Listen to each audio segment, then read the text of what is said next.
Tersandera penjaga konstitusi.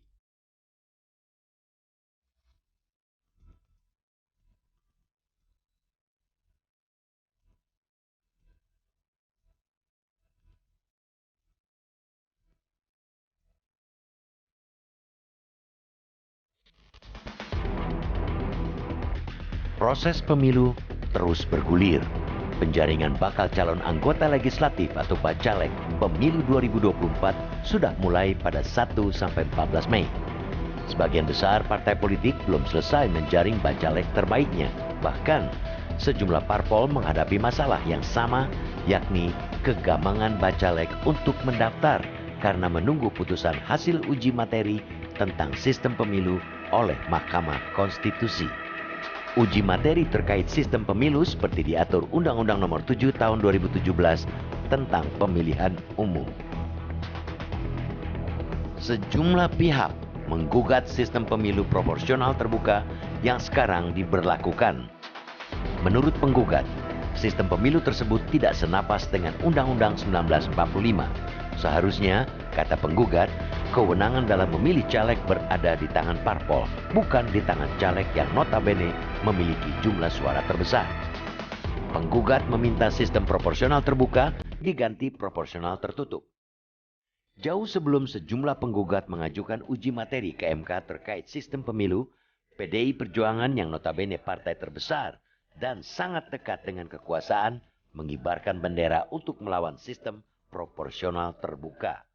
Menurut Partai Banteng Moncong Putih, sistem proporsional tertutup melahirkan banyak pemimpin dari kalangan rakyat jelata dan lebih ideologis, bukan pemimpin yang lahir karena mobilisasi kekayaan. Gugatan sistem pemilu ke lembaga yang disebut benteng konstitusi ini terjadi ketika suara-suara yang berkeinginan untuk menunda pemilu atau memperpanjang masa jabatan Presiden Joko Widodo mencuat ke permukaan. Tak heran bila gugatan ke MK ditengarai sebagai bagian skenario menunda pemilu atau memperpanjang masa jabatan presiden, mengingat konsekuensi dari perubahan sistem pemilu dari proporsional terbuka ke tertutup berimplikasi sangat luas.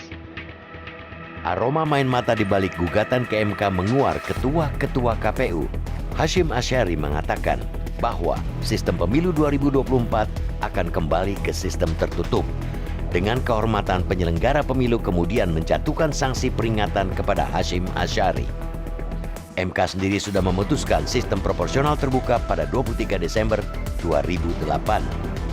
Seharusnya MK tidak perlu berlama-lama memutuskan gugatan sistem pemilu karena sudah putusan sebelumnya.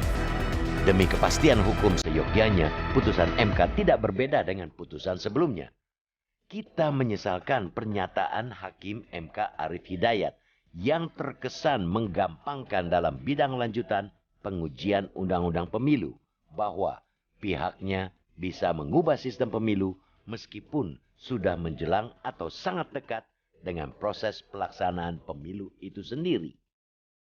Perubahan sistem pemilu menurut Hakim MK yang pernah 2 kali mendapat sanksi dari Dewan Etik adalah wewenang MK. Mayoritas parpol di parlemen, sebanyak 8 parpol kecuali PDIP, menolak mundur seperti era Orde Baru, yakni sistem proporsional tertutup. Tak perlu lagi ada keraguan bagi benteng konstitusi ini untuk segera memutuskan uji materi tentang sistem pemilu. Masa depan demokrasi berada di tangan 9 hakim MK. Sang penjaga konstitusi jangan menyandera kedaulatan rakyat.